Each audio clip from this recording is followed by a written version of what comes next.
ভূমিকা ৭৯ খ্রিস্টাব্দ। ইটালির কাম্পানিয়া অঞ্চল। শহরটা ছিল আজকের দিনের নেপলসের কাছাকাছি।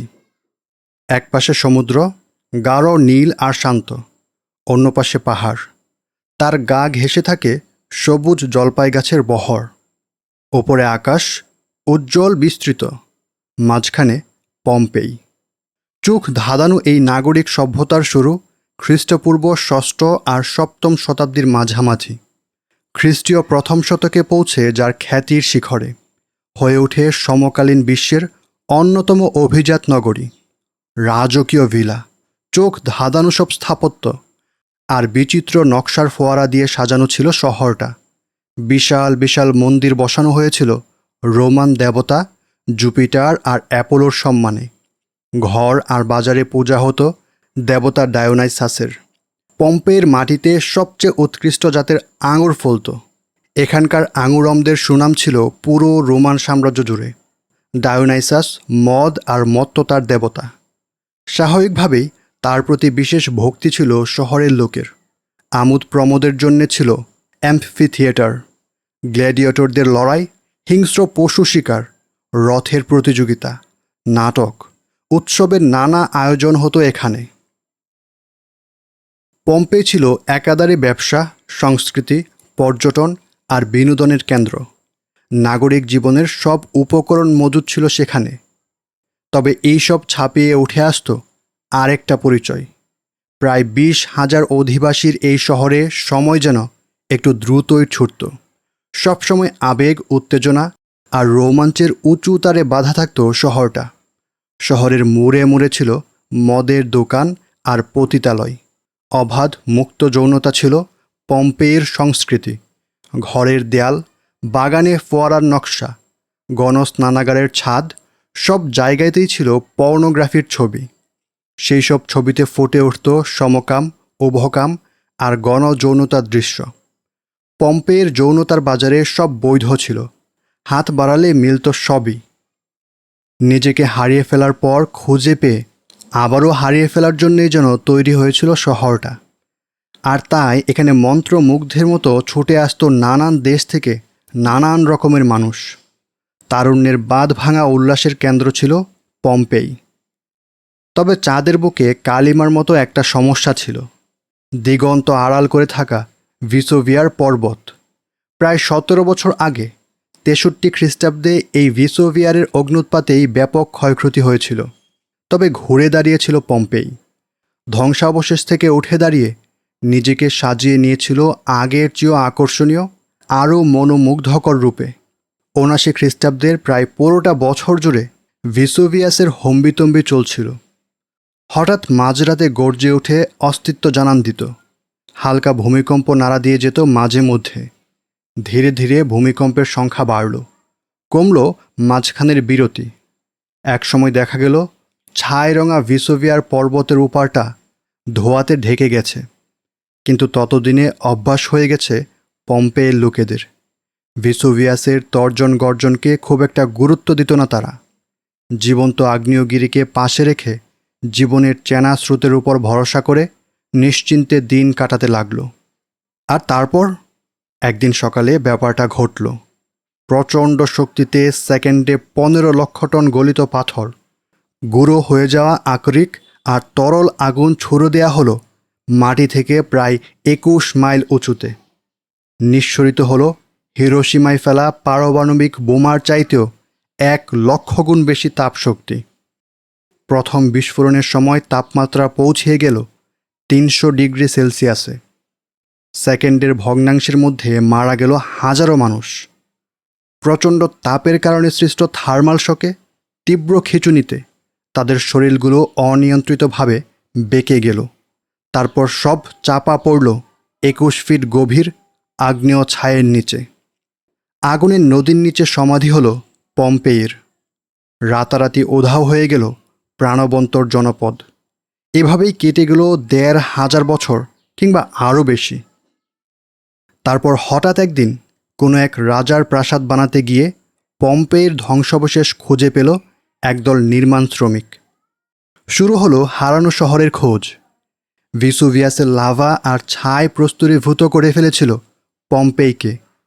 পুরো ছাই আর আগ্নেয় পাথরের প্রলেপে অবিকল সংরক্ষিত ছিল সব কিছু। বিচিত্রভাবে তরল আগুন যেন জমিয়ে রেখেছিল শহরটাকে। মাটি খুঁড়ে প্রথম যেসব নিদর্শন পাওয়া গেল তার মধ্যে ছিল পম্পের আদিম উল্লাসের পর্নোগ্রাফিক চিত্রকর্ম। পম্পের ঘটনা দুভাবে দেখা যায়। এক দৃষ্টিকোণ থেকে পম্পেই এক রোমান ট্র্যাজেডি। প্রাকৃতিক বিপর্যয়ের শিকার হয়ে দুর্ভাগ্যজনকভাবে ধ্বংস হয়ে গেছে প্রাণবন্তর একটি নগরী। এই দৃষ্টিভঙ্গি আধুনিক বিশ্বের প্রগতিশীল ও সেকুলার মানুষদের। অন্য দৃষ্টিভঙ্গি থেকে পম্পের এই পরিণতি জনপদের লোকেদের সীমালঙ্ঘন আর অবক্ষয়ের শাস্তি। ইতিহাসের পাতায় চিরদিন অগ্নিসমাধির শহর হিসেবে পরিচিত হবে পম্পেই। তার অস্তিত্ব মুছে গেছে, রয়ে গেছে ধ্বংসের শিক্ষা। আধুনিক দৃষ্টিভঙ্গি অনুযায়ী পম্পেই ধ্বংসের সাথে সেখানকার মানুষের যৌনতার কোনো সম্পর্ক নেই। যৌনতা মানুষের জীবনযাত্রার কেবল একটা অনুষঙ্গ। আগ্নেয়গিরির বিস্ফোরণের সাথে এর যোগসূত্র খুঁজে বের করা অযৌক্তিক। একটা সমাজ ও সংস্কৃতির ব্যাপার, আরেকটা প্রাকৃতিক দুর্যোগ, আর সবাই জানে দুটো একেবারে আলাদা জিনিস। পম্পের অধিবাসীরা যদি কোনো ভুল করে থাকে তবে সেটা হলো দিনের পর দিন ভিসুভিয়াসের গর্জনকে উপেক্ষা করা। শিক্ষা নিতে হলে এখান থেকে নেওয়া উচিত। অন্যদিকে একজন বিশ্বাসী পম্পের মিল খুঁজে পাবে কুরআনে বর্ণিত এক সম্প্রদায়ের ঘটনার সাথে। কুরআনে নবী লূত আলাইহিস সালামের কথা বলা হয়েছে, যাকে এমন এক সম্প্রদায়ের কাছে পাঠানো হয়েছিল যারা যৌন বিকৃতিতে আসক্ত ছিল। এই জনপদের পুরুষেরা একে অপরের সাথে যৌনতায় লিপ্ত হতো। নবীর সব শিক্ষা আর হুঁশিয়ারি তারা তাচ্ছিল্য ভরে উপেক্ষা করেছিল। মহান আল্লাহ ভয়ঙ্কর আযাব দিয়ে তাদের ধ্বংস করে দেন। কুরআন ও হাদিসে এই আযাবের বর্ণনা এসেছে। প্রথমে তাদের দৃষ্টিশক্তি কেড়ে নেওয়া হয়, তারপর পুরো জনপদকে শূন্যে তুলে উল্টো করে সজোরে ছুঁড়ে ফেলা হয় মাটিতে, আর তারপর শুরু হয় আসমান থেকে উত্তপ্ত পাথর বৃষ্টি, বিরামহীন আযাব। এই সম্প্রদায় আল্লাহর সৃষ্টির নিয়মকে উল্টে দিয়েছিল। নারী পুরুষের স্বাভাবিক যৌনতার বদলে বিকৃত যৌনতাকে বেছে নিয়েছিল তারা। তাই শাস্তি হিসেবে তাদের জনপদকে উল্টে দেয়া হয়। সুতরাং আস্বাদন করো আমার শাস্তি আর ভীতি প্রদর্শনের পরিণাম। আল কুরআন তর্জমা, সূরা আল কামার, আয়াত ৩৯। সবশেষে মৃত সাগরের পাড়ে পড়েছিল কওমে লূত, মৃত ও অভিশপ্ত। কুরআন ও হাদিসে পম্পের ঘটনা নিয়ে আলোচনা আসেনি। তাই যৌন অবক্ষয় আর সীমা লঙ্ঘনের কারণেই যে এই নগরী ধ্বংস হয়েছিল তা নিশ্চিতভাবে বলা যায় না। তবে কওমে লূতের সাথে পম্পের মিলগুলো একজন বিশ্বাসীর চোখ এড়িয়ে যাবে না। একজন বিশ্বাসী বলবে, স্থান কাল আলাদা হলেও অদ্ভুত মিল আছে দুটো ঘটনার মধ্যে। একই ধরনের সীমালঙ্ঘন, অনেকটা একই ধরনের শাস্তি, একই শিক্ষা। এই দুটো দৃষ্টিভঙ্গির পার্থক্য বারবার আমাদের আলোচনায় গুরুত্বপূর্ণ হয়ে উঠবে। দৃষ্টিভঙ্গির এই পার্থক্য গুরুত্বপূর্ণ অতীতকে বোঝা এবং বর্তমানের মূল্যায়ন দুটোর জন্যেই। কারণ অতীতে যা কিছু হয়েছিল আজ তারই পুনরাবৃত্তি হচ্ছে। আজ পৃথিবীর প্রায় ৩ ডজন দেশে ২ জন পুরুষ বা ২ জন নারীর মধ্যে বিয়ে আইনি ও সামাজিকভাবে স্বীকৃত। সমলিঙ্গের সাথে যৌনতার বৈধতা দিয়েছে প্রায় ১৩০টি দেশ। স্বাধীনতা আর মানব অধিকারের আলাপ তুলে বাকি দেশগুলোকেও একই পথ বেছে নেওয়ার চাপ দিচ্ছে বিশ্ব স্বাস্থ্য সংস্থা আর জাতিসংঘের মতো আন্তর্জাতিক সংস্থাগুলো। মানুষ আজ পোশাকের মতো পরিচয় বদলাচ্ছে। পুরুষ নিজেকে নারী দাবি করছে। নারীদের পোশাক পরে তাদের জন্য নির্ধারিত টয়লেট বা অন্য কোনো স্থানে হাজির হয়ে যাচ্ছে এবং সেই দাবি মেনেও নেওয়া হচ্ছে। পশ্চিমা বিশ্ব এই ব্যাপারগুলো কেবল মেনে নেয়নি, বরং শিক্ষা, মিডিয়া এবং রাজনীতির মাধ্যমে এগুলোর প্রচার করছে। স্কুলে শেখানো হচ্ছে সমকাম, উভকাম, ইচ্ছে মতো পরিচয় বদলানো সবই স্বাভাবিক। অন্যের ক্ষতি না করে যে কোনো কিছু করার অধিকার আছে মানুষের। বিকৃত যৌনতার প্রচারণাকে রাষ্ট্রীয় নীতি হিসেবে গ্রহণ করেছে মার্কিন সরকার। CNN জানাচ্ছে, বাংলাদেশের মতো জায়গাতেও এইসব প্রতিষ্ঠার জন্যে লাখ লাখ ডলার খরচ করছে আমেরিকা। প্রতিদিন যেন একটু একটু করে পম্পেইর মতো হয়ে উঠছে আমাদের পৃথিবী। মৃত সাগরপাড়ের শহরগুলোর সাথে আমাদের দূরত্ব কমছে ক্রমশই। এই জনপদগুলোর বাসিন্দারা শুধু কিছু কাজ করে ক্ষান্ত হয়নি, তারা সেই কাজগুলোর প্রচার আর উদযাপন করেছিল, বৈধতা আর অজুহাত তৈরি করেছিল। ঠিক একই ব্যাপারটা ঘটছে আমাদের সভ্যতায়। তবে অতীতে যা হয়েছিল এক একটা শহর আর জনপদে, তা এখন হচ্ছে এক একটা দেশ আর মহাদেশ জুড়ে। অথচ আজ থেকে 100 বছর আগে এই ব্যাপারগুলো অকল্পনীয় ছিল। বিকৃতির এই অভূতপূর্ব প্রসার ও স্বীকৃতি যেই আন্দোলনের মাধ্যমে এসেছে, আজ সেটা পরিচিত এলজিবিটি অধিকার বা এলজিবিটি রাইটস মুভমেন্ট নামে। নোট: এলজিবিটি একটি গুচ্ছ শব্দ বা অ্যাক্রোনাম, যেখানে এল দ্বারা লেসবিয়ান বা নারী সমকামী, জি দ্বারা গে বা পুরুষ সমকামী, বি দ্বারা বাইসেক্সুয়াল বা উভকামী এবং টি দ্বারা ট্রান্সজেন্ডার বোঝানো হয়। নোট শেষ হচ্ছে। 1.5 শতাব্দীরও বেশি সময় ধরে ধাপে ধাপে অগ্রসর হয়ে আজকের এই সাফল্য অর্জন করেছে তারা। এই বই এলজিবিটি আন্দোলন নিয়ে। এই আন্দোলনের ইতিহাস, বংশগতি, বিবর্তন, তত্ত্ব এবং তাৎপর্য নিয়ে এই বইয়ের আলোচনা। একজন মুসলিম হিসেবে আমার দৃষ্টিভঙ্গির কেন্দ্র ইসলাম। বইটি সেই অবস্থান থেকেই লেখা, তবে আন্দোলনের ইতিহাস এবং বংশগতির আলোচনা গ্রহণ করা হয়েছে বিভিন্ন পশ্চিমা এবং সেকুলার সোর্স থেকে। ইসলামের আলোকে বিশ্লেষণ এসেছে বইয়ের শেষ ভাগে। অনেকে বলতে পারেন, সমলিঙ্গের সাথে যৌনতা ইসলামে হারাম, বিপরীত লিঙ্গের অনুকরণ করাও হারাম। ব্যাস, কথা তো এখানেই শেষ। এ নিয়ে 350 পৃষ্ঠার বই লেখার কী দরকার? অল্প কিছু বিকৃত চিন্তার মানুষ এইসব জঘন্য কাজ করে বেড়ায়।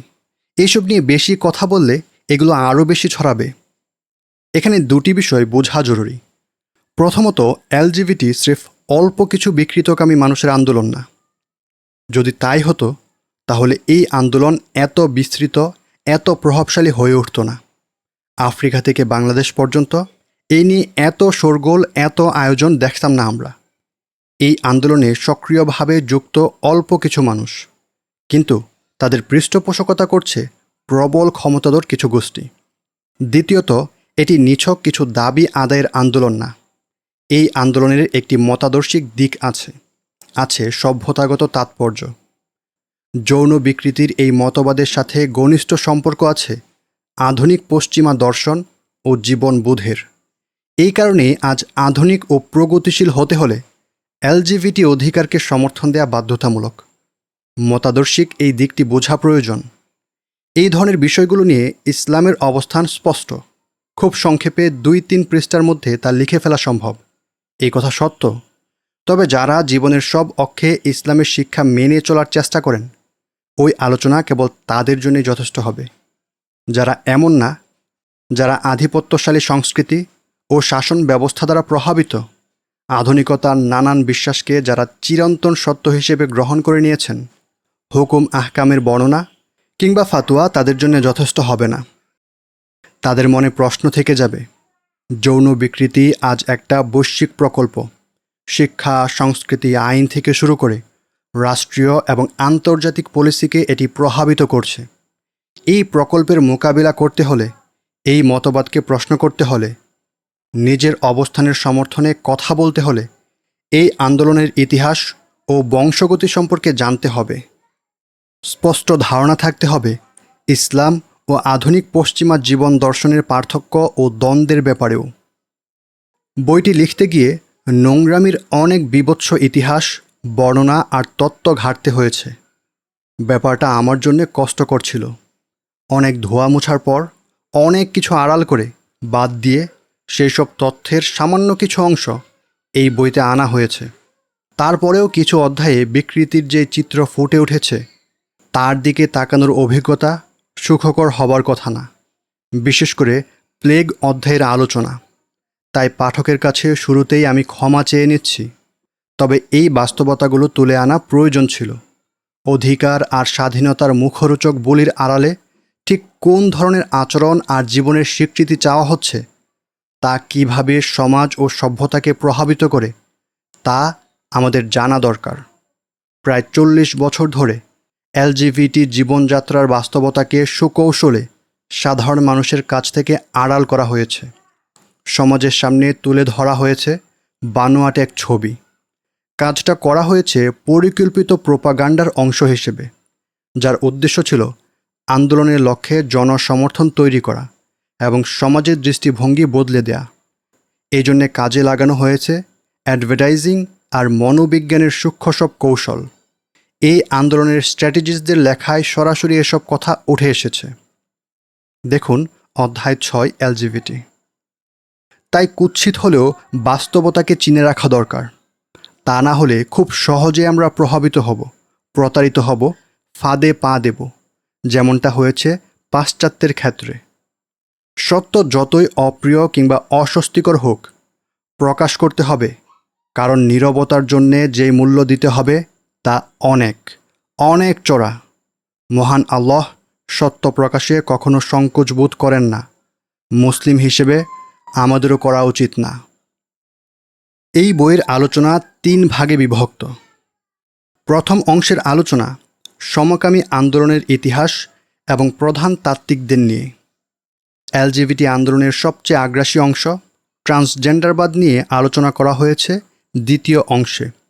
পশ্চিমা দেশগুলোর পৃষ্ঠপোষকতায় কিভাবে বাংলাদেশ সহ পৃথিবীর নানা প্রান্তে এলজিবিটি এজেন্ডা বাস্তবায়ন হচ্ছে, এই অংশের শেষে আলোকপাত করা হয়েছে তা নিয়ে। তৃতীয় ভাগের আলোচনা এলজিবিটি মতবাদের সাথে আধুনিক জীবন দর্শনের সম্পর্ক এবং এই দুয়ের সাথে ইসলামের সংঘাত নিয়ে। বিশ্বাসের মৌলিক কাঠামো, উৎস এবং পার্থক্য নিয়ে আলোচনার পাশাপাশি ইসলামের আলোকে এলজিবিটি আন্দোলনের মূল্যায়ন এসেছে এই অংশে। সবশেষে আলোচনা এসেছে এলজিবিটি আন্দোলন সভ্যতাগত তাৎপর্য নিয়ে। বইটির কাজে নানানজন নানানভাবে সহায়তা করেছেন। পারিবারিক ব্যস্ততা সত্ত্বেও কয়েকটি অধ্যায়ের সারয়ী দিকগুলো দেখে দিয়েছেন মুফতি আব্দুর রহমান ভাই। টানা কয়েক রাত জেগে বইয়ের প্রুফ আর পৃষ্ঠাসজ্জার কাজ করে দিয়েছেন আসাদুল্লাহ আল গালিব। প্রচ্ছদ নিয়ে দিনের পর দিন সময় দিয়েছেন ওমর ইবনে সাদিক। আল্লাহ সকলকে উত্তম প্রতিদান দান করুন। বিশেষভাবে শুকরিয়া জানাই অনুজ এনামুল হোসাইনকে। প্রচণ্ড ব্যস্ততা এবং অসুস্থতা সত্ত্বেও বইয়ের পাণ্ডুলিপি দেখে তার গুরুত্বপূর্ণ মন্তব্য ও পরামর্শ জানানোর জন্যে। আল্লাহ তাকে উত্তম প্রতিদান দিন। যদি এই বইয়ের মাঝে কল্যাণকর কিছু থাকে, তবে সেটা এক আল্লাহরই পক্ষ থেকে, আর যা কিছু ভুল ত্রুটি সেটা একান্তই আমার। ইখলাস, নিয়াত ও আমলের সব ভুল ত্রুটি ক্ষমা করে আল্লাহ তার এই অক্ষম বান্দার এই ক্ষুদ্র প্রচেষ্টা কবুল করে নিন, তাতে বারাকাহ এবং সাফল্য দান করুন। আমিন। নিশ্চয় সাফল্য কেবল আল্লাহর পক্ষ থেকেই। নিশ্চয় সকল প্রশংসাও একমাত্র তারই। সালাত ও সালাম বর্ষিত হোক আমাদের নবী মুহাম্মদ সাল্লাল্লাহু আলাইহি ওয়াসাল্লাম, তার পরিবার ও সাহাবীগণের ওপর। আসিফ আদনান, রামাদান 1445, মার্চ 2024। এইসব ক্লেদাক্ত জীবন। আপনার প্রাণের কসম, নিশ্চয় তারা উন্মাদ নেশায় আত্মহারা হয়ে পড়েছিল। 1572। অধ্যায় 1। পরিচয় নির্মাণ। জার্মানির উত্তর পশ্চিম অঞ্চল, উত্তর সাগর আর এমস নদীর মাঝখান দিয়ে পূর্ব ফ্রেসিয়ার বুক চিরে সোজা এগিয়েছে এমস জেড খাল। আকাশ থেকে দেখলে খালটাকে চকচকে রূপালি ফিতার মতো মনে হবে। 72 কিলোমিটার লম্বা এই জলপথের দুপাশে ছড়িয়ে আছে গাঢ় সবুজ তৃণভূমি, উঁচু নিচু ছোট পাহাড় আর ছবির মতো সুন্দর গ্রাম। এমনই এক গ্রাম ওয়েস্টারফেল্ড। ঘন সবুজ গাছগাছালিতে ঢাকা গ্রামটার সরু রাস্তাগুলো খোয়া বিছানো। রাস্তার ধার ঘেঁষে সাজানো একই নকশার উজ্জ্বল রঙের অনেকগুলো বাড়ি। বসন্তে রকমারি ফুলের সমারোহ, হেমন্তে শুকনো পাতার উড়োউড়ি, আর শীতে তুষারের শুভ্র চাদর মোড়া। অদ্ভুত সৌন্দর্য ঘিরে আছে গ্রামটাকে। আমাদের গল্পের শুরু এই গ্রামে। আজ থেকে প্রায় 200 বছর আগে 1825 সালে এই গ্রামেই জন্ম হয় এক শিশুর। বাবা মা নাম রাখে কার্ল হাইনরিখ উলরিক্স।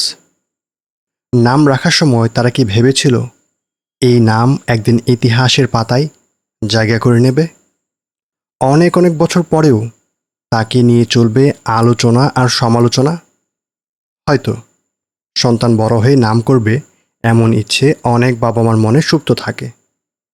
তবে দূরতম কল্পনাতেও সম্ভবত তারা আজ করতে পারেনি তাদের এই সন্তান আর অন্ধকারের এক সভ্যতা বিধ্বংসী মতবাদের গোড়াপত্তন করবে। উলরিক্স সম্ভ্রান্ত পরিবারের সন্তান।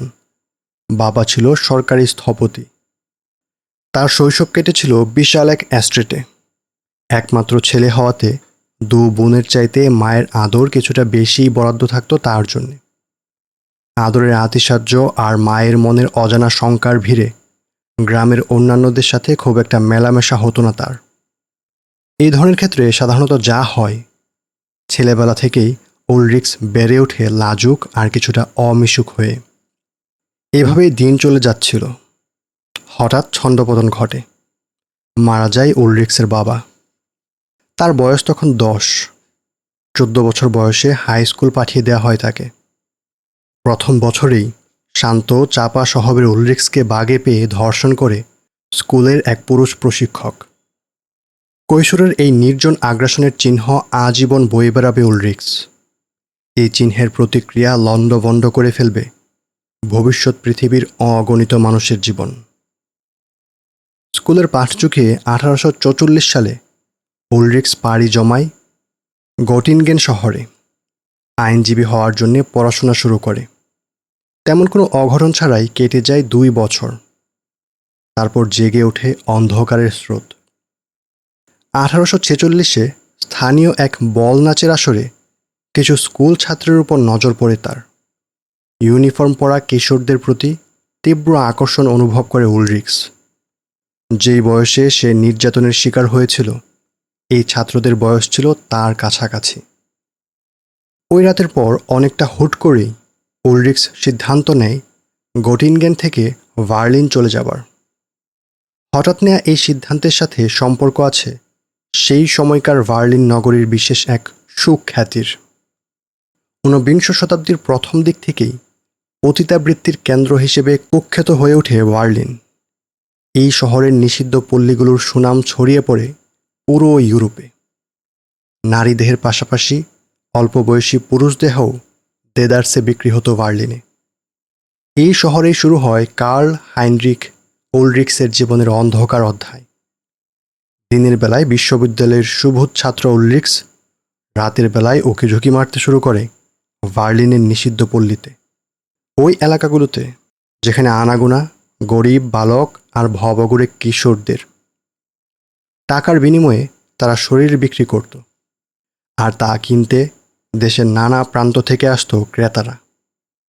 উলরিক্স ছিল পরের দলে। পুরুষ দেহের খদ্দের ছিল সে। বার্লিনের অন্ধকার এই দিকের বর্ণনা পাওয়া যায় উইলহেলম স্টিবারের লেখা prostitution in Berlin and it's victims, বা বার্লিনে পতিতাবৃত্তি ও এর শিকার, এই বই থেকে। 1860-এর দশকে ক্রোয়েশিয়ার প্রধানমন্ত্রীর সহকারী এবং দুর্ধর্ষ গুপ্তচর হিসেবে ইউরোপ জুড়ে ব্যাপক পরিচিতি পাবেন স্টিবার। নোট: আজ যে দেশটাকে আমরা জার্মানি নামে চিনি, 1871 সালের আগে সেটা একক কোনো রাষ্ট্র ছিল না। 1806 সালের আগে এটি ছিল অনেকগুলি স্বতন্ত্র ও আলাদা রাজ্যের সমষ্টি, যার মধ্যে সবচেয়ে শক্তিশালী হয়ে উঠেছিল প্রুশিয়া। 1815 সালে প্রুশিয়ার নেতৃত্বে জার্মান রাষ্ট্রগুলি একটি কনফেডারেশন গঠন করে, যা স্থায়ী হয় 1866 সাল পর্যন্ত। 1871 সালে ওটো ফান বিসমার্কের অধীনে জার্মানি একত্রিত হয়। উইলহেলম স্টিবার ছিল বিসমার্কের একান্ত সহযোগী। নোট শেষ হচ্ছে। তবে তার আগে ঝানু এই গোয়েন্দা দায়িত্ব পালন করেছিলেন বার্লিনের পুলিশ বিভাগের প্রধান হিসেবেও। বার্লিনের নারী নক্ষত্র জানা ছিল তার। শহরের পুরুষ পতিতাদের ব্যাপারে স্টিবার লিখেছিল, কোট, বিশেষত প্যাডেরাস্ট্রি বা বালককামিতা যদি বর্তমান হারে চলতে থাকে, তাহলে একসময় হয়তো স্বাভাবিক হয়ে যাবে। অগণিত হতভাগা এই অনৈতিক কাজে লিপ্ত হচ্ছে। এই সংক্রান্ত বেশ কিছু মামলা আর তদন্ত প্রতি বছর আমাদের ফৌজদারি আদালতে আসে। শহরের নির্দিষ্ট কিছু এলাকা আছে যেখানে নিয়মিত এই দানবেরা সমবেত হয়। কিছু লোক, যাদের সংখ্যা নেহায়েত কম হবে না, এখানে দেহ ব্যবসা করে। এদের মধ্যে সাধারণ সৈন্যদের সংখ্যাই বেশি। অল্প কিছুদিন আগে পুলিশ এই ধরনের একটি বেশ্যালয় বন্ধ করে দিয়েছে। আনকোট। মজার ব্যাপার হলো, যেই বছর হুট করে উলরিক্স বার্লিনে চলে গেল, সেই 1846 সালেই প্রকাশিত হয় উইলহেলম স্টিভারের বইয়ের দ্বিতীয় সংস্করণ। বার্লিনে 1 বছর কাটিয়ে বাড়ি ফিরে যায় উলরিক্স এবং 1848 সালের শেষ দিকে চাকরি শুরু করে হ্যানোভার রাজ্যের সিভিল সার্ভিসে, সরকার পক্ষীয় উকিল হিসেবে। চাকরির প্রথম 4 বছরে বেশ কয়েকবার বদলির আবেদন করে উলরিক্স। আবেদন মঞ্জুরও হয়। পরে জানা যাবে নিজের বিকৃত যৌনাচারের কথা জানাজানি হবার ভয়েই বারবার বদলির আবেদন করত সে। 1853 সালে এক ডিস্ট্রিক্ট কোর্টের সহকারী বিচারক পদে নিয়োগ দেওয়া হয় তাকে। তারপর ক্রমশ অবনতি হতে থাকে উলরিক্সের। ধীরে ধীরে বিকৃতির ক্ষুধা আরও বাড়ে। নিজেকে সামলাতে পারে না সে। গোপন অভিসারগুলো রাতের সীমানা পেরিয়ে অনুপ্রবেশ করতে শুরু করে দিনে। উন্মত্ত নেশা তাকে আত্মহারা করে তোলে। শহরের লোকেরা বিস্মিত হয়ে আবিষ্কার করে সহকারী বিচারক মহোদয়কে প্রায়ই সরাইখানা, অন্ধকার গলি আর শহরের খারাপ এলাকাগুলোর আশেপাশে সন্দেহজনক লোকেদের সান্নিধ্যে দেখা যায়। ছোট শহরের কথা চাপা থাকে না। শুরু হয় কানা ঘোষা। শেষমেশ অভিযোগ আসে উলরিক্সের দপ্তরে। অভিযোগের প্রেক্ষিতে তৈরি করা সরকারি নথিতে লেখা হয়, সহকারী বিচারক উলরিক্সকে প্রায় নিম্ন শ্রেণীর লোকেদের সাথে এমন পরিস্থিতিতে দেখা যায় যা থেকে ঘনিষ্ঠতার আভাস মেলে। উলরিক্স অন্য পুরুষদের সাথে বিকৃত লালসা চর্চা করে বলে একটি গুজব আমাদের কানে এসেছে। এই নথিতে রাষ্ট্রীয় আইনজীবী আরও লেখেন, প্রথম দিকে তিনি এই অভিযোগ বানোয়াট মনে করেছিলেন, কিন্তু পুলিশের এক কর্মকর্তা অভিযোগের সত্যতার প্রমাণ দেন। স্টেট অ্যাটর্নি উপসংহার টানেন, উলরিক্স নামীয় ব্যক্তি এখানে এবং তার পূর্ববর্তী পদগুলোতে থাকার সময় পুরুষদের সাথে বিকৃত লালসা চর্চা করেছে। তথ্য প্রমাণের আলোকে এই বিষয়ে আর সন্দেহের অবকাশ নেই। পুলিশের কাছ থেকে পাওয়া তথ্যগুলি প্রতিবেদন আকারে হ্যানোভারের বিচার মন্ত্রণালয়ে পাঠাবার আগেই বিষয়টা জানতে পারেন উলরিক্স। সঙ্গে সঙ্গে পদত্যাগপত্র জমা দেয়। এই ঘটনার পর পেশাদারী জীবনকে বিদায় জানাতে বাধ্য হয় সে। 1895 সালে মৃত্যুর আগ পর্যন্ত আর কোনো চাকরি করতে দেখা যাবে না তাকে। বাকিটা জীবন সে কাটিয়ে দেবে উত্তরাধিকার হিসেবে পাওয়া কিছু সম্পত্তি আর তার সাথে ফ্রিল্যান্স সাংবাদিকের আয় মিলিয়ে। টাকার কষ্ট না থাকলেও চাকরি ছাড়ার পর সম্মানের অভাব অনুভব করে উলরিক্স। নিজের বিকৃতি এভাবে সবার সামনে চলে আসার লজ্জা কুড়ে কুড়ে খায় তাকে। দুটো পথ খোলা ছিল তার সামনে। সম্মানের সাথে বাঁচতে হলে বিকৃত যৌনাচার ছেড়ে বেছে নিতে হবে সুস্থ স্বাভাবিক জীবন, অথবা সম্মানের আশা বাদ দিয়েই চালিয়ে যেতে হবে বিকৃতি। কিন্তু ততদিনে উলরিক্স ঠিক করে ফেলেছে, যাই হোক না কেন এই মজা সে ছাড়তে পারবে না। বিকৃত আনন্দের নেশায় পুরোদস্তর মজে গেছে সে। সংযমের বদলে একে পুরোদমে উপভোগ করার দিকেই তার ঝোঁক। কিন্তু বিকৃতি ছাড়তে না পারলে বাকিটা জীবন কাটাতে হবে সমাজের চোখে অপরাধী হয়ে। অন্ধকার আর ছায়ার মাঝামাঝি স্যাঁতসেঁতে যে জায়গাটা, সেখানে বসবাস সমাজের অপরাধী আর নষ্ট হয়ে যাওয়া মানুষদের। থাকতে হবে ওইখানটায়। নিজের খায়েশ মেটাতে হবে গোপনে, সভ্য সমাজের চোখের আড়ালে। এই সংকটের মুখোমুখি হয়ে কার্ল হাইরিন উলরিক্স এমন এক সিদ্ধান্ত নেয় যা থেকে জন্ম হয় যৌন বিকৃতি স্বাভাবিকরণের এক আন্দোলনের। যেই আন্দোলন আজ উলরিক্সের মৃত্যুর প্রায় 130 বছর পর ছড়িয়ে পড়েছে বিশ্বজুড়ে। উলরিক্স ঠিক করে সে কোনোটাই ছাড়বে না, তার লাগবে সব কিছু, সবটুকুই। সে সমাজের কাছ থেকে সম্মান চায়, আবার নিজের বিকৃত আনন্দ বুঝে পেতে চায় 16 আনা। আর দুটো একসাথে পাবার একমাত্র উপায় হলো সমলিঙ্গের সাথে যৌন সম্পর্ক, আরও স্পষ্ট করে বললে পুরুষে পুরুষে পায়ুসঙ্গমকে সমাজের চোখে গ্রহণযোগ্য করে তোলা, একে আইনি বৈধতা দেয়া। বাকিটা জীবন নিরলসভাবে নিজের বিকৃত যৌনাচারকে বৈধ করে তোলার চেষ্টা চালিয়ে যাবে উলরিক্স। আর এই কাজটা করতে গিয়ে গ্রহণ করবে অভূতপূর্ব এক কৌশল, আবিষ্কার করবে নতুন এক পরিচয়। গোড়াপত্তন। চাকরিতে ইস্তফা দিতে বাধ্য হবার পর নিজের বিকৃতিকে সমাজের চোখে বৈধ, গ্রহণযোগ্য এবং শেষ পর্যন্ত সম্মানজনক করে তোলার সংকল্প করে উলরিক্স। সেই সময়কার আইনে সব ধরনের সোডোমি বা পায়ুসঙ্গম অপরাধ বলে গণ্য হতো। জার্মান আইনের যেই ধারায় এই নিষেধাজ্ঞার কথা এসেছিল সেটা পরিচিত ছিল প্যারাগ্রাফ 175 নামে। উলরিক্স এই আইন বাতিলের দাবি তুলে নিজের দাবির পক্ষে হাজির করে অদ্ভুত এক যুক্তি। উলরিক্স বলে, সমলিঙ্গের প্রতি আকর্ষণ প্রাকৃতিক, কিছু মানুষ এভাবেই জন্মায়। মানুষের মধ্যে নারী আছে, পুরুষ আছে, আবার আছে তৃতীয় আরেক শ্রেণী। এই তৃতীয় শ্রেণীর মানুষেরা হলো এমন পুরুষ যারা অন্য পুরুষদের কামনা করে, তাদের দেহ পুরুষের হলেও আত্মা নারীর। গর্ভ অবস্থা থেকেই তারা এভাবে বেড়ে ওঠে। উলরিক্সের যুক্তি সহজ, সমলিঙ্গের প্রতি আকর্ষণ যেহেতু জন্মগত, তাই পুরুষে পুরুষে পায়ুসঙ্গম অপরাধ হতে পারে না। প্যারাগ্রাফ 175 অর্থাৎ পায়ুসঙ্গম বিরোধী আইন বাতিল করতে হবে।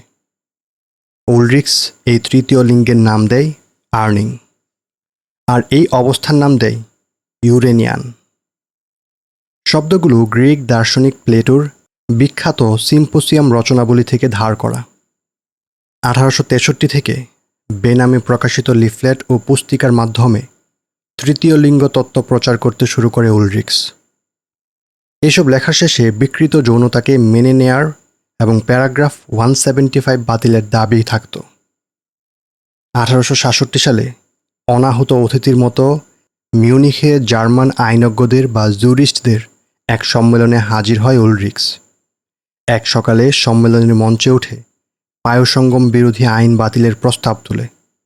বলে এই আইনের কারণে এমন কিছু মানুষ হয়রানির শিকার হচ্ছে যারা নিজেদের প্রাকৃতিক তাড়না চরিতার্থ করছে কেবল। উপস্থিত আইনজ্ঞরা দুয়ো দিয়ে মঞ্চ থেকে নামিয়ে দিলেও উলরিক্স এটাকে দেখে নিজের বড়সড় এক বিজয় হিসেবে। এরপর নিজ নামে লিখতে শুরু করে উলরিক্স, পাশাপাশি শুরু করে অন্যান্য আর্নিংদের সংগঠিত করার চেষ্টা।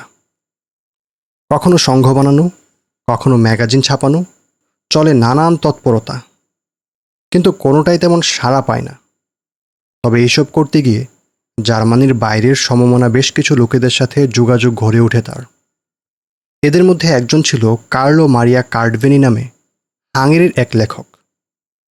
1868 সালে উলরিক্সকে লেখা এক চিঠিতে আর্নিং আর ইউরেনিয়ান শব্দগুলোর বদলে ভিন্ন দুটো শব্দ ব্যবহারের প্রস্তাব করে কার্ডভেনি, হোমোসেক্সুয়াল আর হেটারোসেক্সুয়াল, সমকামী এবং অসমকামী। এই শব্দগুলো তুলনামূলক বেশি বৈজ্ঞানিক এবং পেশাদারি শোনায়, তাই শেষমেশ এগুলোই প্রচলিত হয়ে যায়। 1860-এর দশকের শেষ দিকে নিজের আন্দোলনের অগ্রগতি নিয়ে উলরিক্স বেশ আশাবাদী হয়ে ওঠে, কিন্তু তারপর দুটো ধাক্কা এসে অগ্রগতি থামিয়ে দেয়। 1869 সালে 5 বছরের এক ছেলেকে বলাৎকারের অভিযোগে গ্রেফতার হয় কার্ল উইলহেলম ভন জস্ট্রো নামে এক জার্মান নাগরিক। এই ঘটনা নিয়ে ব্যাপক তোলপাড় শুরু হয় সমাজে। এই মামলার নানান অগ্রগতি ফালাও করে প্রচার করে পত্রিকাগুলো। তল্লাশি করতে গিয়ে ভন জস্ট্রোর কাছে মেলে উলরিক্সের লেখা বই ম্যানন।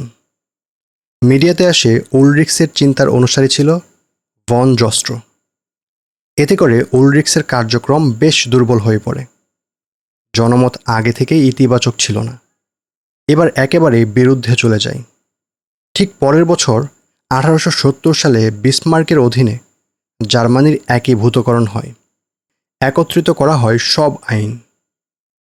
প্যারাগ্রাফ 175 বাতিল তো হয়ই না, বরং যেসব রাজ্যে আগে আইন ছিল না সেখানেও আইন করে পায়ু সঙ্গমকে দণ্ডনীয় অপরাধ ঘোষণা করা হয়। উলরিক্স বুঝতে পারে হঠাৎ করে সব স্রোত তার বিরুদ্ধে চলে গেছে। পরের বছরে স্মিত হয়ে আসে তার লেখালেখি। শেষমেশ আন্দোলনের আশা বাদ দিয়ে 1880 সালে স্থায়ীভাবে ইতালিতে চলে আসে সে। আর সেখানেই 1895 সালে 70 বছর বয়সে মারা যায় কার্ল হাইরিন উলরিক্স। মৃত্যুর আগ মুহূর্তে উলরিক্সের সম্ভবত ধারণাও ছিল না তার জ্বালানো স্ফুলিঙ্গ পরের শতাব্দীতে কত বড় দাবানলের রূপ নেবে। তাত্ত্বিক কাঠামো। সমলিঙ্গের মানুষের মধ্যে যৌনতা এবং বিয়ে আজ পশ্চিমা বিশ্বে বৈধ। শুধু বৈধ বললে কম বলা হবে। বিকৃত যৌনতা আজ পশ্চিমে রীতিমতো প্রশংসিত ও উদযাপিত।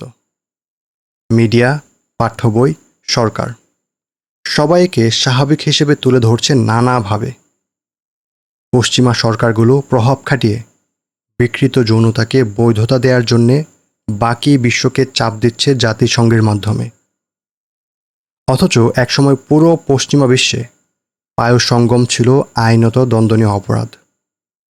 অপরাধ থেকে প্রকাশ্যে উদযাপিত হবার এই যে পরিবর্তন, তা এসেছে গত শতাব্দীর মাঝামাঝি সময়ে আমেরিকাতে শুরু হওয়া সমকামী অধিকার আন্দোলনের মাধ্যমে। উলরিক্সের ধ্যান ধারণা এই আন্দোলনগুলোকে প্রভাবিত করেছিল গভীরভাবে। কার্ল হাইরিন উলরিক্সের অ্যাক্টিভিজম সে সময় গুরুত্বপূর্ণ কিছু ধারণার সূচনা করে। আজ বহুল ব্যবহৃত হলেও সেই সময়ে এই ধারণাগুলো ছিল প্রায় আনকোড়ো। তার গড়ে তোলা ভিত্তির উপরে এগিয়ে যায় প্রথমে জার্মানি, তারপর আমেরিকার সমকামী অধিকার আন্দোলন।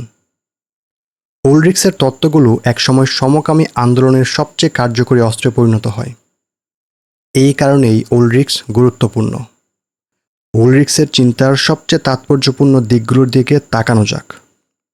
প্রথমত, বিকৃত যৌনতাকে সে জন্মগত এবং প্রাকৃতিক বৈশিষ্ট্য হিসেবে তুলে ধরে। কোনো কিছুকে প্রাকৃতিক বলার অর্থ সেটাকে স্বাভাবিক বলা, জন্মগত বলার অর্থ সেটা ব্যক্তির নিয়ন্ত্রণের বাইরে।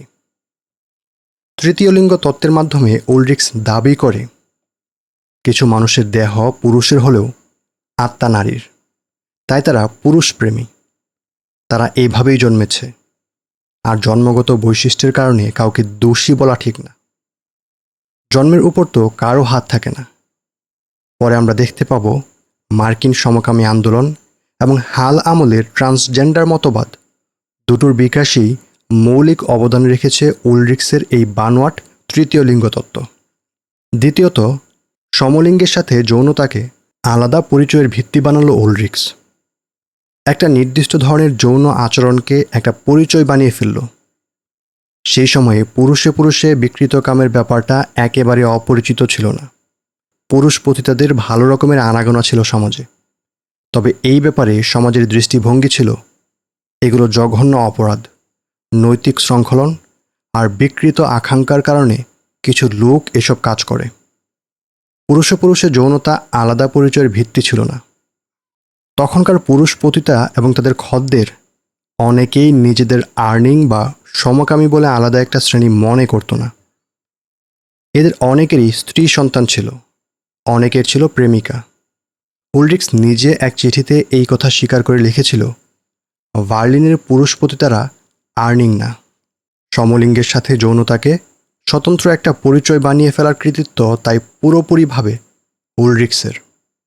নতুন এই পরিচয় তৈরি করে দেয় নতুন ধরনের রাজনীতির ভিত্তি। তৃতীয়ত, উলরিক্সের দেয়া তত্ত্ব নিয়ে আলোচনা থেকে হোমোসেক্সুয়াল, হেটারোসেক্সুয়াল বা সমকামী অসমকামী বিভাজনের উদ্ভব হয়। এর আগে এই ধরনের কোনো শ্রেণীবিভাগ ছিল না। আর্নিং সংক্রান্ত শ্রেণীবিভাগের মাধ্যমে সেক্সুয়াল ওরিয়েন্টেশন বা যৌন অভিমুখের অর্থাৎ যৌন রুচি ধারণারও চালু করে উলরিক্স। নোট: সেক্সুয়াল ওরিয়েন্টেশন বা যৌন অভিমুখ দ্বারা যৌন রুচি বা আকর্ষণ বোঝানো হয়। এটি আধুনিক যৌন তত্ত্বের অত্যন্ত গুরুত্বপূর্ণ একটি ধারণা। এই ধারণা অনুযায়ী মানুষের দেহ আর তার যৌন অভিমুখ আলাদা। স্বাভাবিক বা প্রাকৃতিক যৌনতা বলে কিছুই নেই। যৌন আকর্ষণ বিভিন্ন রকমের হতে পারে। যারা সমলিঙ্গের প্রতি আকর্ষণ বোধ করে তাদের সেক্সুয়াল ওরিয়েন্টেশন হলো সমকামী। যারা বিপরীত লিঙ্গের প্রতি আকর্ষণ বোধ করে তারা অসমকামী। যারা নারী পুরুষ উভয়ের প্রতি আকৃষ্ট হয় তারা উভকামী। শ্রেণীগতভাবে সবগুলো একই পর্যায়ের। নোট শেষ হচ্ছে। আপাতভাবে এই ব্যাপারগুলোকে খুব একটা গুরুত্বপূর্ণ মনে নাও হতে পারে, কিন্তু এভাবে উলরিক্স আসলে পুরো আলোচনার ছকটাই পাল্টে দিয়েছিল। লক্ষ্য করুন, উলরিক্সের মূল উদ্দেশ্য ছিল একটা আইন বাতিল করা, যে আইনে বলা হচ্ছে পায়ুসঙ্গম দণ্ডনীয় অপরাধ। অর্থাৎ তার দাবি ছিল পায়ুসঙ্গমকে বৈধতা দেওয়ার। কোনো একটা কাজ অপরাধ গণ্য হবে কি হবে না তা নির্ভর করে ওই কাজের নৈতিকতা এবং ব্যক্তি, পরিবার, সমাজের উপর ওই কাজের প্রভাবসহ নানা বিষয়ের উপর। কিন্তু উলরিক্স সেই দিকে গেলই না, কারণ আলোচনা এভাবে এগুলে পায়ুসঙ্গমকে বৈধতা দেয়া যাবে না। কাজটা ভালো না মন্দ সেই আলাপের বদলে সে ব্যাপারটাকে নিয়ে আসলো পরিচয় আর অধিকারের প্রশ্ন হিসেবে। ব্যবহার করল ব্যক্তি স্বাধীনতা আর অধিকারের যুক্তি।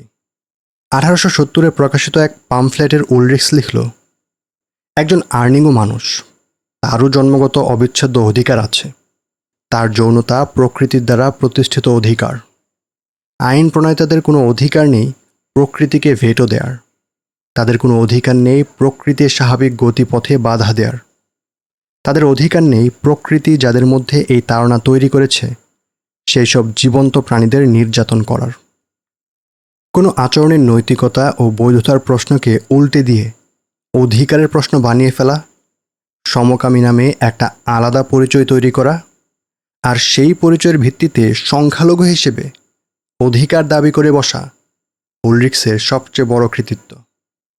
যদিও বেঁচে থাকতে এই কৌশলের সফলতা সে দেখে যেতে পারেনি, কিন্তু হুবহু একই কৌশল ব্যবহার করে আমেরিকায় শুরু হওয়া সমকামী আন্দোলন তার দেখা স্বপ্ন বাস্তব করে ফেলেছে তার মৃত্যুর মোটামুটি 100 বছরের মধ্যে।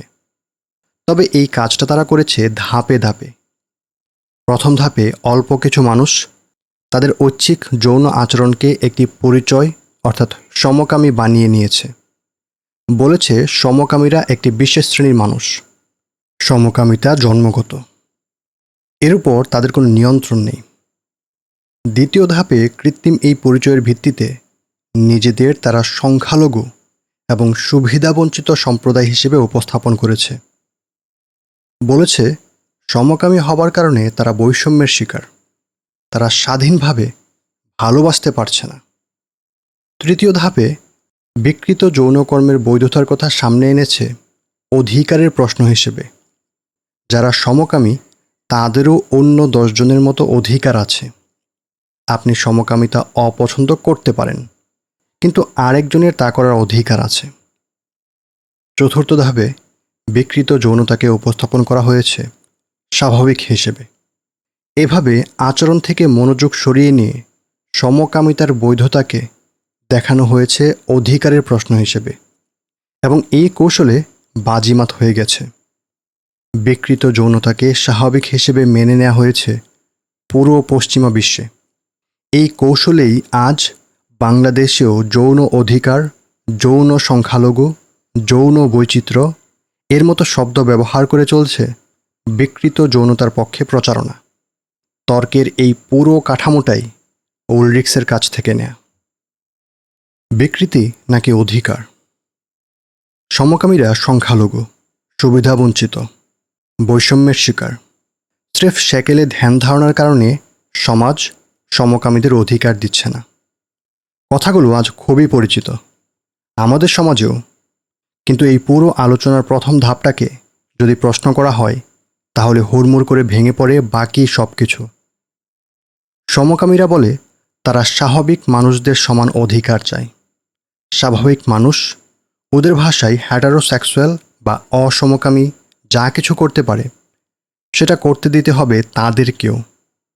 কিন্তু বাস্তবতা হলো ঐচ্ছিক যৌন আচরণের বিষয়টা বাদ দিলে অন্য সব দিক দিয়ে বাকি সবার মতো একই অধিকার আছে তাদের। শিক্ষা, চাকরি, নাগরিকত্ব, উত্তরাধিকার, কোনো দিকেই কেউ কিন্তু তাদেরকে বাধা দিচ্ছে না। সংখ্যালঘু, সুবিধাবঞ্চিত বা বৈষম্যের শিকার হবার ব্যাপারটা দেখা দিচ্ছে সমকামী নামে আলাদা একটা পরিচয় তৈরি করার কারণে। যতক্ষণ না তারা একটা নির্দিষ্ট কাজ করছে ততক্ষণ তাদের সাথে বাকি 10 জনের মতোই আচরণ করা হচ্ছে। তাহলে বৈষম্য কোথায়? আসলে সমকামীরা সমান অধিকার চায় বলার অর্থ হলো তারা তাদের যৌনকর্মের স্বাভাবিকরণ চায়, বৈধতা চায়, গ্রহণযোগ্যতা চায়, চায় নৈতিক সমর্থন। তারা স্বীকৃতি চায়। যদিও বিষয়টাকে তারা অধিকারের মোড়কে সামনে আনছে, কিন্তু তাদের আসল মনোযোগ নির্বিঘ্নে বিকৃত যৌনাচার করার দিকে। ভেবে দেখুন, উলরিক্স নানা তত্ত্ব কপচেছে ঠিক, কিন্তু দিন শেষে তার মূল দাবি কী ছিল? পুরুষে পুরুষে পায়ু সঙ্গমকে বৈধতা দিতে হবে, এই তো। 1960-এর দশকে আমেরিকার সমকামী আন্দোলনের প্রধান দাবিও ছিল একই। বাংলাদেশে যারা সমকামী অধিকারের কথা বলে সেই সব এনজিও অ্যাক্টিভিস্ট আর তাদের অর্থায়ন করা পশ্চিমাদের দাবিও হলো দ্বন্দ্ববিধি 377 অনুচ্ছেদ বাতিল করা। নোট: বাংলাদেশে দ্বন্দ্ববিধির 377 অনুচ্ছেদ অনুযায়ী কোনো ব্যক্তি যদি স্বেচ্ছায় কোনো পুরুষ, নারী বা পশুর সাথে প্রকৃতির নিয়মের বিরুদ্ধে যৌন সঙ্গম করে তবে তাকে 2 বছর কারাদণ্ড দেওয়া হবে, অথবা বর্ণনা অনুযায়ী নির্দিষ্টকালের কারাদণ্ড প্রদান করা হবে, যা 10 বছর পর্যন্ত বর্ধিত হতে পারে, এবং এর সাথে নির্দিষ্ট অঙ্কের আর্থিক জরিমানাও দিতে হবে। 2009 থেকে বিভিন্ন আন্তর্জাতিক সংস্থা, দেশি বিদেশি এনজিও এবং এলজিবিটি সংগঠন 377 অনুচ্ছেদ বিলুপ্ত করার জন্য ক্রমাগত চাপ দিয়ে যাচ্ছে। এই নিয়ে বিস্তারিত আলোচনা আসছে, দেখুন অধ্যায় 18, বাংলাদেশে এলজিবিটি এজেন্ডা। নোট শেষ হচ্ছে। যেখানেই সমকামী আন্দোলন শুরু হয়েছে সেখানেই তাদের প্রধান দাবি হয়ে দাঁড়িয়েছে পুরুষে পুরুষে পায়ু সঙ্গমের বৈধতা। নৈতিকতার প্রশ্নকে পরিচয় আর অধিকারের আলাপ বানিয়ে ফেলার এই যেই কৌশল, সেটা ব্যবহার করে প্রায় যে কোনো অপরাধ ও নৈতিকতাকে স্বাভাবিক বানিয়ে ফেলা সম্ভব। একটা উদাহরণ দিই। ধরুন, অনেক মানুষ মাদক ব্যবহার করে। মাদক ব্যবহার না করলে তারা মানসিক অবসাদে, এমনকি ডিপ্রেশনে ভোগে, সঠিকমতো কাজ করতে পারে না। এই ধরনের মানুষেরা দাবি করল জন্মগত বা পরিবেশগত বা মনস্তাত্ত্বিক কিছু কারণে মাদক ব্যবহারের প্রতি তাদের ঝোঁক আছে। তারপর তারা মাদক সেবীদের অধিকার আন্দোলন শুরু করল। বলতে লাগলো, অনেক মানুষের জন্মগতভাবে অবিস বা ওভারওয়েট হবার প্রবণতা থাকে। আমাদের জন্মগতভাবে মাদক ব্যবহারের প্রবণতা আছে, এর উপর আমাদের কোনো হাত নেই, কিন্তু মাদক সেবী হবার কারণে আমাদের অনেক লাঞ্ছনার শিকার হতে হয়। সমাজে আমাদের গাঞ্জুট্টি, হেরোইনচি, বাবাখোর, ডাইলখোর ইত্যাদি নেতিবাচক নামে ডাকা হয়। আমরা প্রকাশ্যে বলতে পারি না আমরা মাদক সেবী। সংখ্যালঘু হিসেবে বৈষম্যের শিকার হই। যদি নিজের পরিচয় প্রকাশ করি তাহলে বাড়ি ভাড়া পাওয়া যায় না। অফিসে জানলে ছাঁটাই করে দেয়। আমাদের নিজেদেরকে লুকিয়ে রাখতে হয়। মাদক কেনার সময় কিংবা খাবার সময় ধরা পড়লে পুলিশ আমাদের জেলে নিয়ে যায়, ঘুষ নেয়। সাধারণ মানুষের হাতে ধরা পড়লে তারা গণপিটুনি দেয়। পরিবার থেকে আমাদের অনেক খারাপ খারাপ কথা বলে। সবসময় আমরা একটা লজ্জা, মানসিক কষ্টের মধ্যে থাকি। আমরা সুবিধাবঞ্চিত শ্রেণী। এই যন্ত্রণা থেকে আমরা মুক্তি চাই। আমরাও তো মানুষ। আমরাও অন্য 10 জনের মতো স্বাধীনভাবে বাঁচতে চাই। আমরা আমাদের অধিকার চাই। আপনার ভালো না লাগলে আপনি মাদক ব্যবহার করবেন না, কিন্তু আমাদের ব্যবহার করতে দিন। আমরা তো আর কারো ক্ষতি করছি না। আমাদের অধিকার বঞ্চিত করা হলে সেটা হবে বৈষম্য, নিপীড়ন এবং প্রকৃতির উপর হস্তক্ষেপ। সমাজের মানুষের সেকেলে চিন্তা ভাবনার কারণে আমরা কি সারাটা জীবন এই দুঃসহ কষ্ট সয়ে যাব? আমরা মাদক সেবীরা অমাদক সেবীদের মতো সমান অধিকার চাই। Coat unquote. এই অবস্থানকে কি আমরা যৌক্তিক মনে করব? এই ধরনের যুক্তি কি গ্রহণযোগ্য? মাদক ব্যবহারের বিষয়টাকে এখানে অধিকারের প্রশ্ন বানানো হচ্ছে, কিন্তু আপত্তিটা অধিকারের জায়গাতে না। আপত্তিটা মাদকের ব্যবহার নিয়ে, অর্থাৎ কাজটা নিয়ে। তাহলে এটা কি নাগরিক অধিকারের প্রশ্ন নাকি ভালো মন্দ আর বৈধতা অবৈধতার প্রশ্ন? মাদক সেবীরা ঠিক কোন দিকে অধিকার বঞ্চিত হচ্ছে? বিকৃত যৌনাচারকে অধিকারের প্রশ্ন বানানোর ক্ষেত্রেও ব্যাপারটা একই রকম। শুধু মাদক বা সমলিঙ্গের সাথে যৌনতা না, এই কৌশল ব্যবহার করে মোটামুটি যে কোনো কাজকে অধিকারের প্রশ্ন বানিয়ে ফেলা সম্ভব। যে কাজটা অবৈধ, যেমন পশুকাম, অজাচার বা অন্য কিছু, সেটার ভিত্তিতে প্রথমে একটা পরিচয় তৈরি করবেন, যেমন মাদকসেবী, পশুপ্রেমী, অজাচারপ্রেমী ইত্যাদি। নোট: কেউ কেউ এখানে কনসেন্ট বা সম্মতি নিয়ে প্রশ্ন তুলতে পারেন। এসব প্রশ্নের নিরসনের জন্য দেখুন অধ্যায় 22 ব্যবচ্ছেদ। নোট শেষ হচ্ছে। তারপর এই বানোয়াট পরিচয়ের ভিত্তিতে নিজেকে সুবিধাবঞ্চিত সংখ্যালঘু শ্রেণী দাবি করবেন। তারপর অধিকারের দাবি তুলবেন। ব্যাস, কেল্লাফতে। সমলিঙ্গের সাথে যৌনতা একটা কাজ, একটা নির্দিষ্ট আচরণ। আচরণ কিংবা বিকৃতি পরিচয়ের ভিত্তি হতে পারে না। কিন্তু এই সত্যকে বুদ্ধিবৃত্তিক হাত সাফাইয়ের মাধ্যমে ধামাচাপা দেয়া হয়েছে। পুরো আলোচনাটাকে নিজের তৈরি করা ছকে নিয়ে যেতে পেরেছে বিকৃত যৌনাচারের সমর্থকেরা। এটাই তাদের সবচেয়ে বড় সফলতা। আর এই প্রচণ্ড কার্যকরী কৌশল, নতুন এই পরিচয় আবিষ্কারের কৃতিত্ব প্রায় পুরোটাই কার্ল হাইনরিখ উলরিক্সের। পরিচয়ের রাজনীতি। সমকামী এবং অসমকামী এই শব্দ আর শ্রেণী বিভাগগুলো যে চিরন্তন না, বরং নির্দিষ্ট কিছু সামাজিক, রাজনৈতিক এবং সাংস্কৃতিক লক্ষ্য সামনে রেখে তৈরি করা, এই সত্য স্বীকার করেন অনেক সমকামী অ্যাক্টিভিস্ট আর গবেষকও। গত 50 বছরে সমকামী, গে এবং লেসবিয়ানের মতো ধারণাগুলোর ইতিহাস নিয়ে অনেক গবেষণা হয়েছে। নোট: গে, যে পুরুষ অন্য পুরুষের সাথে যৌনতায় লিপ্ত হয়। লেসবিয়ান, যে নারী অন্য নারীর সাথে যৌনতায় লিপ্ত হয়। নোট শেষ হচ্ছে। এর বেশিরভাগই করেছে এমন সব মানুষ যারা নিজেদের সমকামী বলে পরিচয় দেয়। এই গবেষণাগুলোর সারমর্ম তুলে ধরে মনোবিজ্ঞানী ডক্টর শার্লিট প্যাটারসন ডেভেলপমেন্ট সাইকোলজিতে লিখেছেন, পরিচয়ের ব্যাপারে সমসাময়িক যেই ধারণা, তা তৈরি হয়েছে নির্দিষ্ট ঐতিহাসিক প্রেক্ষাপট থেকে। 19বিংশ শতাব্দীর শেষ দিকে সুনির্দিষ্ট সমকামী পরিচয়ের ধারণার উদ্ভব ঘটেছে বলে প্রতীয়মান হয়। প্রকৃতপক্ষে বেশ কিছু মানুষ প্রকাশ্যে নিজেদেরকে গে, লেসবিয়ান বা উভকামী বলে পরিচয় দেওয়ার এই ব্যাপারটা তুলনামূলক সাম্প্রতিক। গে, লেসবিয়ান এবং উভকামী এই পরিচয়গুলি আমাদের বর্তমান সময়ের একটা ঘটনা। নোট: বাইসেক্সুয়াল বা উভকামী, যে নারী বা পুরুষ উভয় লিঙ্গের সাথে যৌনতায় অভ্যস্ত। নোট শেষ হচ্ছে। জার্নাল অফ সেক্স রিসার্চে প্রকাশিত আর্টিকেলে গবেষক শার্লিন মোয়েলেনহার্ড লিখেছেন, সমকামী অসমকামী এই শ্রেণী বিভাগ সামাজিকভাবে নির্মিত। এসব শব্দের কোনো সার্বজনীন বস্তুনিষ্ঠ সংজ্ঞা নেই। আসমানে এমন কোনো স্বর্ণ মোড়ানো অভিধান নেই যা এইগুলোর প্রকৃত সংজ্ঞা ধারণ করে আছে। এই শব্দ আর শ্রেণী বিভাগ আমরা নিজেরাই তৈরি করেছি। সমকামী অ্যাক্টিভিস্ট জেফ্রি উইকসের ভাষায়, আমরা আজকাল মনে করি সময় আর ইতিহাসের সীমানার বাইরে সমকামী শব্দটার একটা অপরিবর্তনীয় অর্থ আছে।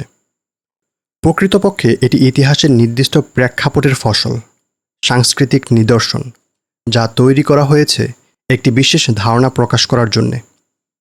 অধ্যাপক লিসা ডুগান এবং নান হান্টার লিখেছেন, লেসবিয়ান এবং গে ইতিহাসবিদেরা পুরুষ সমকামী আন্দোলন বা গে লিবারেশন এবং সমকামী নারীদের বা লেসবিয়ান ফেমিনিজম উৎস নিয়ে গবেষণা করতে গিয়ে বিস্ময়কর উত্তর খুঁজে পেয়েছেন। প্রত্যেক সময় ও স্থানে নীরব নিপীড়ন সংখ্যালঘু সমকামী গোষ্ঠীর অস্তিত্ব খুঁজে পাবার বদলে তারা আবিষ্কার করেছেন সমকামী পরিচয় আসলে পাশ্চাত্যের একটি সাম্প্রতিক ঐতিহাসিক নির্মাণ।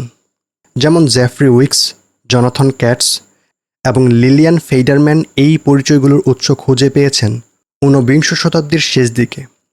একইভাবে কিভাবে এই পরিচয়গুলো দ্বিতীয় বিশ্বযুদ্ধের পরের বছরগুলোতে সংঘটিত রাজনৈতিক কর্মকাণ্ডের ভিত্তি তৈরি করেছে তার বর্ণনা দিয়েছেন জন ডি অ্যামিলিও, অ্যালান ভ্যারোভি এবং বাফালো মৌখিক ইতিহাস প্রকল্প। সমকামী অধ্যাপক গিলবার্ট হার্ডট, যিনি স্যান ফ্রান্সিসকো স্টেট বিশ্ববিদ্যালয়ের ডিপার্টমেন্ট অফ সেক্সুয়াল স্টাডিজের প্রতিষ্ঠাতা, তিনি বলেছেন, গণমাধ্যম এবং রাজনৈতিক বক্তব্যে মানুষ এবং আচরণের ক্ষেত্রে সমকামী অসমকামী পরিভাষাগুলোর ব্যাপক প্রয়োগ কেবল বিংশ শতাব্দীতেই হয়েছে এবং মূলত তা করা হয়েছে যৌনতার উপর নিয়ন্ত্রণ প্রতিষ্ঠার জন্যে। 60-এর দশকে যৌন স্বাধীনতার আন্দোলন যখন শক্তিশালী হতে শুরু করে, তখনই দেখা গেল সমলিঙ্গের সাথে যৌনতায় আগ্রহী ব্যক্তিরা নিজেদের সমকামী বলতে শুরু করেছে। এরপর এই পরিচয়গুলো অন্যান্য সমাজে রফতানি করা হয়েছে। এর ফলে উন্নয়নশীল দেশগুলোতে তৈরি হয়েছে বিতর্ক, কারণ যেই নির্দিষ্ট ঐতিহাসিক প্রেক্ষাপট এবং রাজনৈতিক ঐতিহ্য থেকে পাশ্চাত্যে এই পরিচয়গুলোর উদ্ভব ঘটেছে, সেগুলো ওইসব উন্নয়নশীল সমাজগুলোতে অনুপস্থিত। নিরেট বাস্তবতা হলো সমকামী ব্যক্তি বা অসমকামী ব্যক্তি বলে আসলে কিছুই নেই। কিছু মানুষ সমকামী হয়ে জন্মায়, বাকিরা জন্মায় অসমকামী হয়ে। নারী আর পুরুষের বাইরে তৃতীয় কোনো লিঙ্গ আছে, এইসব কথাবার্তা একেবারেই ভিত্তিহীন। সমকামিতা কোনো সহজাত বৈশিষ্ট্য না, সত্যিকারের কোনো পরিচয় না। এটা স্রেফ বিকৃত যৌনতাকে বৈধতা দেওয়ার জন্য তৈরি রাজনৈতিক পরিচয়। সমকামিতার সবচেয়ে বড় প্রচারকেরাও এই কথা জানে। আর্কিটাইপ। কার্ল হাইনরিখ উলরিক্সের আরেকটা প্রাসঙ্গিকতা আছে। আধুনিক সমকামী চরিত্রের মৌলিক একটা ছাঁচ তার মধ্যে পাওয়া যায়। তার মধ্যে এমন কিছু প্রবণতা দেখা যায় যা পরবর্তী সমকামী অ্যাক্টিভিস্টদের মধ্যে অতি পরিচিত হয়ে উঠবে। উলরিক্স প্রথম কৈশোরে যৌন নিপীড়নের শিকার হয়। এই অভিজ্ঞতা তার জীবনে গভীর প্রভাব ফেলে। পুরুষের দেহে নারী আত্মা, তৃতীয় লিঙ্গ, আর্নিং ইউরেনিয়ানের মতো আবোল তাবোল যুক্তি আর তত্ত্ব সে তৈরি করে একটা লজ্জাজনক সত্যকে ঢাকার জন্যে। আর সেই সত্য হলো 14 বছর বয়সে যে রাক্ষসে লালসার বলি তাকে হতে হয়েছিল, একসময় নিজের ভেতরেও সে ওই একই লালসা আবিষ্কার করে। নিজেকে নিয়ন্ত্রণ করার বদলে উলরিক্স তখন ব্যস্ত হয়ে পড়ে এর অজুহাত তৈরিতে। আজ যারা নিজেদের সমকামী বলে পরিচয় দেয়, তাদের উল্লেখযোগ্য একটা অংশ শৈশবের যৌন নির্যাতনের স্মৃতি বয়ে বেড়াচ্ছে, এবং উলরিক্সের মতোই তাদের সমকামিতার পেছনেও এই অভিজ্ঞতা বড় একটা প্রভাবক হিসেবে কাজ করেছে, যদিও তাদের অনেকেই একথা স্বীকার করতে চায় না। উলরিক্সের চরিত্রে আত্মনিয়ন্ত্রণের অভাব চোখে পড়ার মতো। গুরুতর পরিণতির কথা জানা সত্ত্বেও সরকারি অফিসার পদে থাকা অবস্থাতেই বারবার সে ছুটে গেছে অন্ধকার গলি আর নিষিদ্ধ পল্লীর পুরুষ পতিতাদের কাছে। নিজের বিপজ্জনক আচরণ সে নিয়ন্ত্রণ করতে পারেনি। বারবার মানুষের চোখে ধরা পড়েছে এবং তা জেনেও একই কাজ করে গেছে। উলরিক্সের জন্যে নিজের বিকৃত লালসা পূরণ করতে পারাটা যথেষ্ট ছিল না। নিজের লজ্জাকে উল্টে ফেলে সমাজের দিকে তাক করে বিকৃতির স্বীকৃতি চেয়ে বসেছিল সে। তার যা ইচ্ছে তা সে করবে, আর সমাজকে সেটা মেনে নিতে হবে, বৈধতা দিতে হবে, সম্মান করতে হবে। ভারমুক্ত মনে পাপ করার জন্যে পুরো সমাজের দৃষ্টিভঙ্গি পাল্টে দেওয়ার চেষ্টা করেছিল সে। এই লক্ষ্যে উৎসর্গ করেছিল নিজের জীবনের কয়েক দশক। আত্মনিয়ন্ত্রণের অভাব, যে কোনো মূল্যে নিজেদের খেয়াল খুশিকে বৈধতা দেওয়ার চেষ্টা, স্বীকৃতি পাবার তাড়না এবং এই লক্ষ্য অর্জনে একাগ্রতার এই বৈশিষ্ট্যগুলো এখনকার বড় বড় সমকামী অ্যাক্টিভিস্টদের মধ্যে দেখতে পাওয়া যায় পুরো দমে। কার্ল হাইনরিখ উলরিক্সের সচ্ছলতা ছিল, সম্মান ছিল। তার সুযোগ ছিল নিজের আচরণকে নিয়ন্ত্রণ করার। সুযোগ ছিল কৈশোরের বলাৎকারের অভিজ্ঞতা থেকে বের হয়ে এসে সুস্থ জীবনযাপনের। কিন্তু শেষ পর্যন্ত সে বিকৃতিকে বেছে নেয়।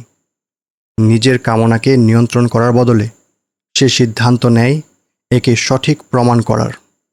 নফসের লাগাম টেনে ধরার বদলে নিজের একান্ত পাপকে পুরো সমাজে স্বাভাবিক করে তোলার প্রতিজ্ঞা করে সে। প্যারাগ্রাফ 175 বাতিল করতে ব্যর্থ হয় উলরিক্স, তবে সমকামী আন্দোলনের রক্তবীজ রোপণ করে যায় সে। তার চিন্তা ও লেখনী থেকে প্রভাবিত হয়ে এক প্রজন্ম পর আধুনিক পৃথিবীর প্রথম সমকামী অধিকার আন্দোলন শুরু হয় বার্লিনে।